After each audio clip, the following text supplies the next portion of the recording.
साथ आए हुए। किसका होगा हरियाणा, मोदी, राहुल या चौटाला का? भारत माता के। चुनाव 15 अक्टूबर को है, नतीजे 19 अक्टूबर को आएंगे।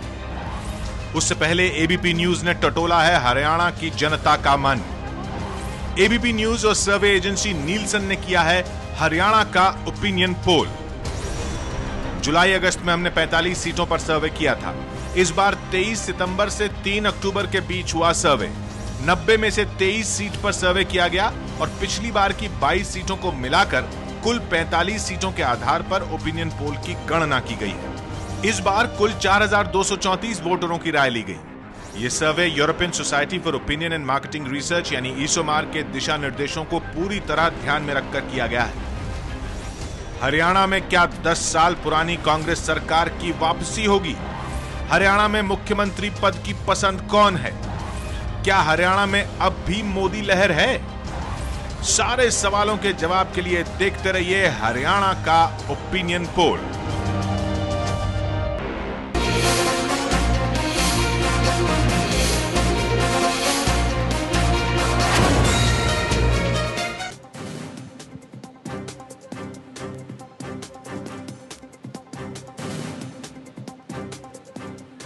जी हाँ, हरियाणा और महाराष्ट्र का ओपिनियन पोल। पहले हरियाणा के आंकड़े आपको बताएंगे, फिर महाराष्ट्र के। 2 राज्य जहां बीजेपी को काफी उम्मीद है कि कांग्रेस को सत्ता से हटाकर कांग्रेस मुक्त हरियाणा और कांग्रेस मुक्त महाराष्ट्र बना देगी। लेकिन क्या इतना सीधा और सरल है ये मिशन नरेंद्र मोदी का? जी हाँ, नरेंद्र मोदी ने ही पूरी कमान संभाली हुई है कैंपेन की।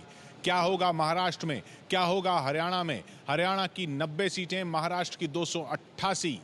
कौन मारेगा बाजी? क्या कहता है एबीपी न्यूज नीलसन का ओपिनियन पोल? आंकड़ों के लिए चलते हैं नेहा के पास। नेहा, दर्शकों को बता दें कि अभी हम आपको दिखाएंगे हरियाणा का ओपिनियन पोल और रात 8 बजे महाराष्ट्र की तस्वीर आपके सामने रखेंगे कि महाराष्ट्र में किसकी बनेगी सरकार।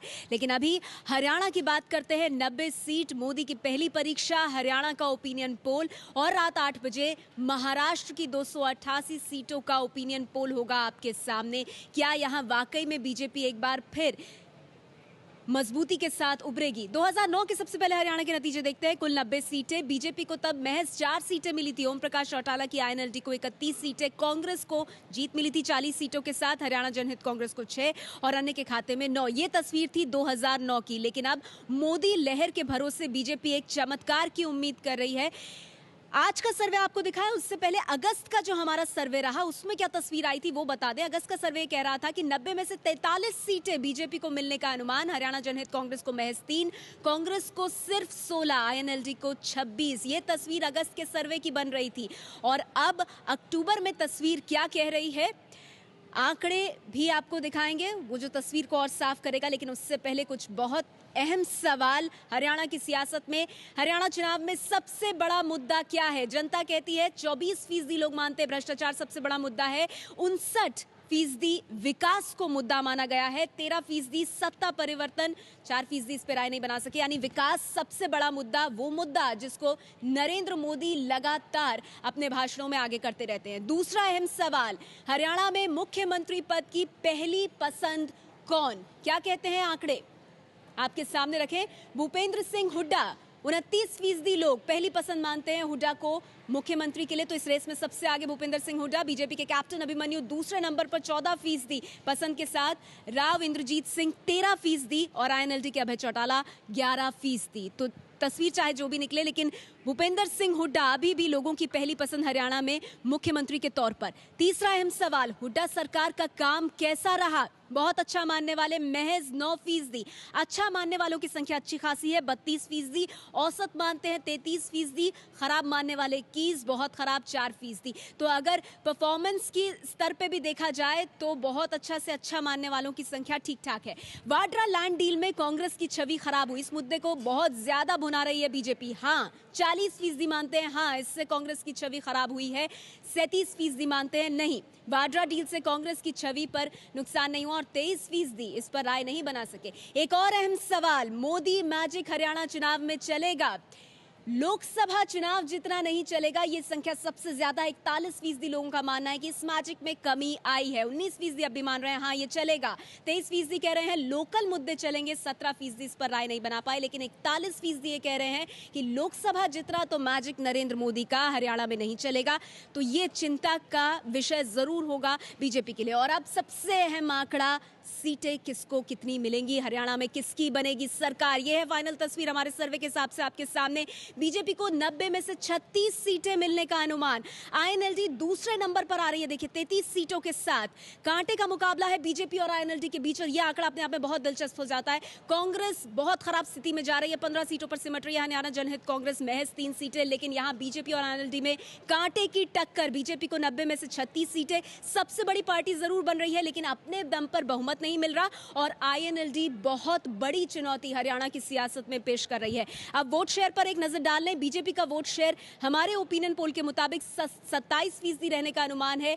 आईएनएलडी का 25%। बहुत कांटे का मुकाबला आईएनएलडी और बीजेपी के बीच। कांग्रेस का 21%, हरियाणा जनहित कांग्रेस का 5%। तो ये बड़ी तस्वीर बन रही है हरियाणा के चुनाव में हमारे ओपिनियन पोल के माध्यम से, जहां बीजेपी को 36 सीट 90 में से, आईएनएलडी को 33 सीट मिलने का अनुमान। और आईएनएलडी और बीजेपी के बीच कांटे की टक्कर, और सबसे बड़ी चिंता का विषय इस समय आईएनएलडी ही बनता हुआ दिखाई दे रहा है। बड़ी बात इस सर्वे की हरियाणा चुनाव को लेकर ये कि किसी भी पार्टी को बहुमत नहीं मिल रहा है। हमारे सर्वे के मुताबिक हरियाणा में बीजेपी 36 सीट के साथ सबसे बड़ी पार्टी बनकर उभर रही है। लोकसभा चुनाव जितनी मोदी की लहर नहीं, 41% जनता मानती है कि लोकसभा चुनाव जितनी लहर नहीं है मोदी की। चौटाला की पार्टी 33 सीट के साथ नंबर 2 पर, और बीजेपी की मुश्किलों को बढ़ाती हुई कांग्रेस की वापसी बेहद मुश्किल लग रही है। 10 साल का एंटी इनकम्बेंसी फैक्टर, ये अपने आप में सबसे बड़ी बात है। तो ये सर्वे की बड़ी बातें हैं। हम सीधे रुख करना चाहेंगे हिसार का। जगविंदर पटियाल वहां पर मौजूद हैं लोगों के साथ। और जगविंदर, ये बहुत बड़ी बात है, बीजेपी को हमारे सर्वे के मुताबिक 36 सीटें मिल रही हैं, लेकिन आईएनएलडी को 33 सीटें। वहां मौजूद जनता क्या कह रही है? देखिए, जनता बहुत कुछ कह रही है, लेकिन नेता भी मौजूद हैं जो अपना अपना पक्ष रखेंगे कि आखिरकार ये क्या हो गया और मुख्यमंत्री कौन बनेगा। वो एक बड़ी अजीबोगरीब स्थिति पैदा हो गई है, क्योंकि पहले आईएनएलडी और बीजेपी इकट्ठे लड़ते थे, लेकिन इस बार जैसे अलग अलग होकर लड़े हैं, घटक के तौर पर आईएनएलडी नहीं है। इसलिए बड़ा सवाल खड़ा होता है कि आखिरकार कौन बनेगा मुख्यमंत्री और कैसे ये झगड़ा खत्म होगा 36 और 33 का। मैं रूबरू करा दूंगा आपको, हनुमान एरन आईएनएलडी के नेता मौजूद है हमारे साथ, कांग्रेस के प्रत्याशी हैं सत्येंद्र कुमार, और हरि सिंह बीजेपी की तरफ से प्रत्याशी हैं बीजेपी के नलवा सीट से, और साथ ही अजय जांगड़ा हरियाणा जनहित कांग्रेस के। सबसे पहले बड़ा सवाल पूछ लेते हैं सत्येंद्र जी, ये क्या हो रहा है? 15 पर चले गए, 10 साल बाद ऐसे कैसे बनेगी सरकार? हुड्डा साहब का कहां गया विकास? देखिए जी जगमिंदर जी, मैं बहुत ही स्पष्ट शब्दों में आपको एक चीज बताना चाहूंगा। आपने हमारे सामने एक विकास जो आपने सर्वे करवाया, आप खुद हरियाणा के 59% लोग मानते हैं कि विकास सबसे बड़ा मुद्दा है। और हरियाणा प्रदेश में जो एक समान रूप से विकास हुआ है, वो एकमात्र ऐसा मुद्दा है जिस पर 59% लोगों ने जो हां भरी है। 59 सीटें 90 में से जीत के इसी विकास के मुद्दे पर, बलबूते पर हरियाणा कांग्रेस तीसरी बार सरकार बनाएगी। तीसरी बार अभी भी दम भर रहे हैं? बताइए हरि सिंह जी, आपकी तो 36 सीटें आ रही हैं, लेकिन वो कह रहे हैं सरकार हमारी बनेगी। ओपिनियन पोल ये कहता है सरकार बीजेपी की बनेगी। 55 सीट से ज्यादा बीजेपी अकेली जीतेगी, और न कोई कहीं कांग्रेस है, न कोई हजका है, और न कहीं इनेलो है। मुख्यमंत्री कौन बनेगा? मुख्यमंत्री बीजेपी का संसदीय बोर्ड और विधायक दल जो कहेगा वो बनेगा। लेकिन 36 सीटों की बजाय आपको 45 सीटें चाहिए होंगी अगर मुख्यमंत्री बनाना है, तो वो आपकी नहीं आती दिख रही है ओपिनियन पोल में। नहीं, आपके कहने से नहीं आती, बीजेपी 55 सीटें जीतेगी। जीतेगी? देख सुन लेते हैं, आपकी 33 सीटें दिखा रहा है ओपिनियन पोल, और वो कह रहे हैं कि हम 45 का आंकड़ा पार करके आगे जाएंगे। आईएनएलडी क्या करेगी ऐसे में? किसका समर्थन लेगी अगर जरूरत पड़ी तो? धन्यवाद आपका, जो आपने 33 सीट दिखाई, लेकिन सच्चाई धरातल भी है। उम्मीद है इतनी है नहीं? 60 सीट ले रही है अकेले इंडियन नेशनल लोकदल, 60 सीट लेकर हरियाणा में बहुमत से सरकार बनाने जा रही है। ये दावा तो आपने पिछली बार भी किया था, तब भी आप 31 पे अटक गए थे जाके। 31 पे अटके थे, लेकिन पिछली बार कोई ऐसा दावा नहीं था, फाइट थी। अब आज कांग्रेस आप 15 दिखा रहे हो, हो सकता है 12-13 पे टिक जाए, और भारतीय जनता पार्टी 90 में से 70 सीटों पर तो जमानत जब्त है। हनुमान जी मुझे ये बताइए, जमानत तो जब्त होती रहेगी, लेकिन 33 से 45 कैसे करेंगे? क्या जरूरत पड़ी तो कांग्रेस आपको सपोर्ट करेगी अंदर खाते? सर जरूरत ही नहीं पड़ेगी, जरूरत पड़ेगी तो उसमें बताता क्या समीकरण बनेंगे। क्या करोगे? जरूरत पड़ेगी तो क्या करोगे? पड़ेगी नहीं, आपको सच्चाई बता रहा हूं मैं। आज मैं 90 की 90 सीट पर डिस्कस कर सकता हूं आपसे। आज सरसा की 500 सीट हमारी है, फतेहाबाद की 3 हमारी है, जींद की 5 हमारी है, कुरुक्षेत्र की 4 हमारी है, मेवात की 3 हमारी है। ऐसे तो कांग्रेस भी गिना देगी सारी, लेकिन जनता जिस पक्ष में आपको वोट करेगी, आप उसी को सही मानेंगे ना? नहीं, जनता के पक्ष, जनता तो आपका हिसाब हुआ। जनता भगवान है, जनता सरकार बनाती है, जनता सरकार गिराती है। जनता ही इंडियन नेशनल लोकदल की सरकार बना। आप किसका पकड़ेंगे ये बताइए जरूरत पड़ने पे? साथ जरूरत ऐसे है अभी तो। आपका दोस्त कौन है ये बताइए, इन चारों पार्टियों में आपका दोस्त कौन है? फिलहाल हमारा कोई दोस्त नहीं, जनता से हमारा समझौता है। कोई दोस्त नहीं है इनका। ये क्या हो गया? हरियाणा जनहित कांग्रेस पिछली बार 6, इस बार 3 और गए। ये आपका ओपिनियन पोल का जो रिजल्ट है मैं नहीं समझता सही है। हरियाणा के अंदर हरियाणा जनहित कांग्रेस पार्टी बहुत पूर्ण बहुमत के साथ आएगी। तो सही क्या है? सत्ता की चाबी जो है वो हरियाणा जनहित कांग्रेस पार्टी के पास रहेगी। कुलदीप बिश्नोई के बगैर ना हरियाणा। पिछली बार भी सत्ता की चाबी आप ही के हाथ थी, और 5 आदमी आपके टूट के कांग्रेस की सरकार बनाने चले गए थे।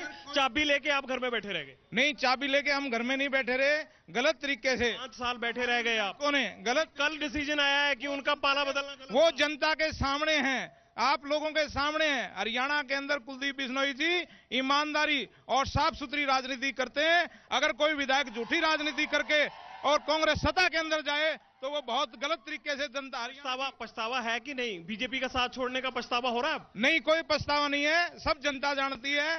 हरियाणा के अंदर आने वाली सरकार की चाबी हरियाणा जनहित कांग्रेस पार्टी के पास होगी। चलिए, अल्लाह करे कि वो चाबी आपके पास ही रहे, हुड्डा साहब या कोई दूसरी पार्टी ना ले जाए। आपको कौन सी पार्टी प्यारी होगी 36 से 45 पहुंचने में? अब आप कहेंगे कि नहीं हम तो 60 सीटें लेके जाएंगे, लेकिन जरूरत पड़ने पे बीजेपी किसका दामन थामेगी? आईएनएलडी और एचजेसी के खिलाफ आप इतना बोल चुके कि वो साथ नहीं आएंगे। आप मेरा भी तो ओपिनियन पोल सुन लीजिए। अब यहाँ जो सीटें आएंगी मैं बता रहा हूँ, लिख लो भाई, तुम सारे लिख लो, मेरा भी ओपिनियन पोल लिख लो। 55 से ज्यादा बीजेपी आएगी, 55 सीटें ज्यादा बीजेपी देगी, 9 सीट से ज्यादा कांग्रेस नहीं लेगी, और 17 से ज्यादा इनेलो नहीं लेगी, और 1-2 से ज्यादा अजका नहीं लेगी। लिखो इस बात को। ओम प्रकाश चौटाला कल से प्रचार नहीं कर पाएंगे, आज अदालत ने कह दिया कि सरेंडर कीजिए, इसका फायदा बीजेपी को मिलेगा? अरे भले आदमी, आप क्यों भूल जाते हो कि इस देश में नरेंद्र मोदी के मुकाबले का कोई नेता है? कोई नेता नहीं है। कोई इनेलो के पास नेता नहीं, अजके के पास नेता नहीं, कांग्रेस के पास केवल नेता है तो मोदी। कौन मुकाबला करेगा मोदी का? 55 से 60 सीटें मोदी के। मोदी साहब का मुकाबला नहीं कर पाएंगे। 90 में से 70 एमएलए कांग्रेस के और के इधर उधर से उठा के इकट्ठे करे भारतीय जनता पार्टी ने। जुगाड़ बीजेपी। अरे बात समझो, मेरी बात सुनो। जुगाड़ तो है ना? सुनो ना। अब 4 एमएलए से 36 के सपने देख रहे हो तो जुगाड़ तो है। नहीं, बात सुनिए, ध्यान से सुनिए, आप जी टुका के सुनिए। भारतीय जनता पार्टी अकेली सरकार क्यों बनाएगी वो पूछो। 3 फैक्टर है, पहले इनको चुप करा दे। 3 फैक्टर है वो, 3 फैक्टर है, ध्यान सुनो। हमारे पास नरेंद्र मोदी है, इनके पास ओम प्रकाश, कुलदीप बिश्नोई और राहुल गांधी है, नंबर 1। नंबर 1 तो ये बात। हमारे पास बीजेपी पार्टी है, बीजेपी पार्टियां तो सभी के पास है हरि सिंह जी। अरे बात सुनो ना। सुनाओ ना आप। सुनो, भारतीय जनता पार्टी जो है, भारतीय जनता पार्टी एक राष्ट्र वो पार्टी है जो पंचायती फैसले। अजी मैं ओपिनियन पोल की बात कर रहा हूँ, आप पार्टी का ज्ञान मत दीजिए। हाँ, वो भारतीय जनता पार्टी जो फैसले करती है, भारतीय जनता पार्टी के फैसले पंचायती होते हैं। पंचायती फैसले करती है, आप पंचायती फैसले नहीं करते। देखिए, मैं आपके जगमेंद्र जी आपकी एक बात को उठाना चाहूंगा। अभी आपने एक सर्वे पेश किया, मैं आपकी बात आपसे सवाल करना चाहूंगा।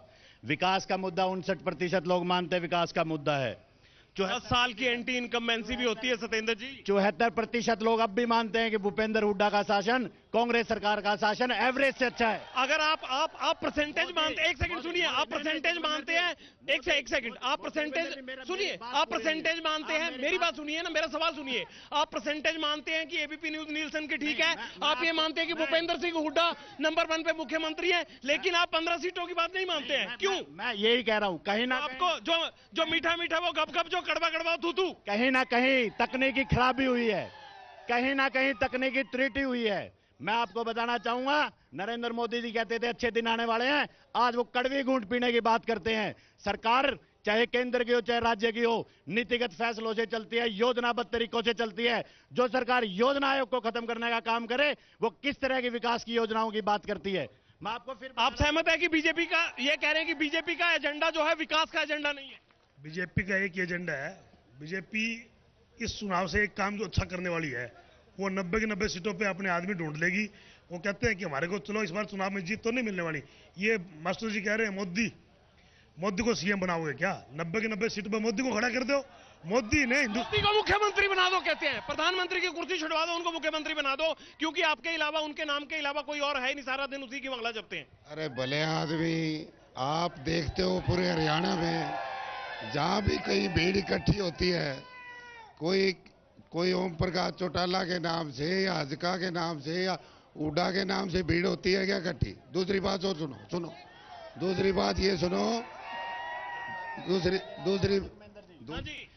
ये कहते हैं हुड्डा के नाम से। मैं आपको बताना चाहूंगा, कल गांव बालसमंद, ऐतिहासिक गांव बालसमंद में हुड्डा जी की रैली थी। वह 4 घंटे, मौसम खराब था, बारिश चलती रही और हजारों की संख्या में लोग हुड्डा जी के लिए बैठे रहे। हुड्डा के लिए लोग आज भी बैठे इंतजार करते हैं। सुनो, बात सुनने का जज्बा रखो, सुनने का। एक बात का जवाब दीजिए पहले। आज ये आईएनएलडी ने कहा है कि आपने सीबीआई को उकसाया, नरेंद्र मोदी ने चौटाला साहब को अंदर करवाने के लिए सीबीआई को ये कहा कि आप कोर्ट जाइए और ये बोलिए कि ये प्रचार ना करें। कौन क्या कहता है, इन बातों का जवाब मैं नहीं देना चाहता। मैं तो एक बात बताना चाहता हूं कि इस वक्त जो है हुड्डा क्यों जा रहा है, ये पूछिए। आप ये पूछिए हुड्डा क्यों जा रहा है? बैड गवर्नेंस के कारण जा रहा है। ओम प्रकाश चौटाला क्यों गया? बैड गवर्नेंस के कारण गया। आपकी गवर्नेंस बैड थी। आप बताइए, जब हरियाणा के मैक्सिमम जो औसत दर्जे से ऊपर के लोग मानते हैं विकास का मुद्दा मुख्यमंत्री का मुद्दा, और 41% लोगों ने कहा हरियाणा में मोदी फैक्टर नहीं चलेगा। आप मुझे बताइए जगमेंद्र जी, हरियाणा प्रदेश का ऐसा कोई चौक नहीं, कोई कोना नहीं, कोई चौराया नहीं जब वहां विकास अपनी गाथा ना गाता हो। मैं आदमपुर हल्के में पिछले 15 दिन से गांव में घूम रहा हूं। मैं एक दावा करता हूं, कल आप मेरे साथ चलिए जगमेंद्र जी, आदमपुर हल्के की गलियां आपको शिमला की गलियों से अच्छी मिलेंगी। चलिए, बहुत शुक्रिया सभी का। और दोबारा किशोर के पास चलते हैं। किशोर, ओपिनियन पोल के आंकड़े आ गए हैं, मगर ये नेता ये मानने को तैयार नहीं कि सरकार इनकी नहीं बन रही है। इसीलिए 15 तारीख तक हमें मतदान का इंतजार करना होगा और 19 तारीख को सबसे तेज नतीजों के आने का। उसके बाद शायद हम इनसे बात कर पाएंगे कि मोदी हावी रहा या विकास हावी रहा, चौटाला साहब का चश्मा सबने पहना या फिर ट्रैक्टर पर सवार होकर लोग घूमे। लेकिन इंतजार सिर्फ 19 अक्टूबर तक। किशोर जी, और 19 अक्टूबर को अगर इस तरह के नतीजे आए जैसा एबीपी न्यूज नीलसन का ओपिनियन पोल बता रहा है, तो फिर सरकार कैसे बनेगी? छोटे से ब्रेक पर जाने से पहले मैं यहां पर एक छोटा सा रिएक्शन अपने सभी तमाम एक्सपर्ट जो हमारे साथ यहां मौजूद हैं उनसे चाहूंगा। शेष नारायण जी, एक लाइन में। सरजमीन हरियाणा है मियां, यहाँ ऐसे ही नतीजे आएंगे और जो चाहे जिस पार्टी में चाहे जो होगा उसको किसी पार्टी में मत गिनिए, पूरी की पूरी पार्टियां भी शिफ्ट होने का चलन है यहाँ। जयंत घोषाल जी, देखिए इसमें एक चीज तो क्लियर है कि किसी को मतलब जो बहुमत है उसमें ग्रे एरिया बहुत है अभी, लेकिन ये भी सही है कि इस समय कांग्रेस की हालत क्या है ये पोल दिखाई दे रहा है। कांग्रेस की हालत में कोई बदलाव नहीं है, लेकिन बीजेपी की हालत में बदलाव आ रहा है एचजेसी से टूटने के बाद। दिबांग जी हाँ, और देखिए मुझे लगता है कि ये ओम प्रकाश चौटाला की जो पार्टी है, अब अगर वो जेल दोबारा जाते हैं तो मेरे ख्याल से फिर असर पड़ेगा। ये आखिरी मोमेंट तक ये ऊपर नीचे होता रहेगा। मुझे लगता है मार्जिन बड़े असर पड़ेगा, मतलब ऊपर या नीचे? मुझे लगता है कि उसका असर ऊपर पड़ेगा, यानी उनको फायदा होगा और आखिरी मोमेंट तक होगा और बहुत कम मुझे लगता है इस बार मार्जिन से तय होगा मामला। मैं भी दिवांग की इस बात से सहमत हूं कि चौटाला जब जेल से बाहर निकल कर आए हो तो 33 सीटें ले आ रहे हैं। अब जेल में वापस जाएंगे तो कहीं ना कहीं चौटाला की पार्टी के लोग इसे इस रूप में बुनाने की कोशिश करेंगे कि मोदी डर गया और मोदी ने चौधरी को जेल में डाल दिया, और इसका कहीं ना कहीं वो फायदा उठाने की कोशिश होगी। चौटाला को सहानुभूति का फायदा मिलेगा, चौटाला की पार्टी का फायदा मिलेगा, मतलब अभी 33 है तो और ऊपर तो फिर तो पेच फंस जाएगा, कैसे बनेगी सरकार? पेच फंसेगा, लेकिन हरियाणा में पेच वाली बात ही नहीं है। वहाँ हरियाणा गैराम की संस्कृति हरियाणा ने इस देश को दी है। अब तो कानून बन गया है। पूरी की पूरी पार्टियां शिफ्ट हुई है। 2009 में भी था, देखा ना कैसे क्या हुआ था। नहीं, अब तो इतना कठिन कानून बन गया है, आपको 2/3 बहुमत चाहिए। 5 विधायक गए, अब जाके सुप्रीम कोर्ट ने उनको। अरे भाई 2/3 की क्या जरूरत है, वो पूरी पार्टियां चली जाएगी तब क्या करोगे? किसकी पार्टी पूरी कहां जाएगी? एक छोटे से ब्रेक के बाद लौट रहे हैं। ये बहुत दिलचस्प हरियाणा का ओपिनियन पोल, लौट रहे हैं हम।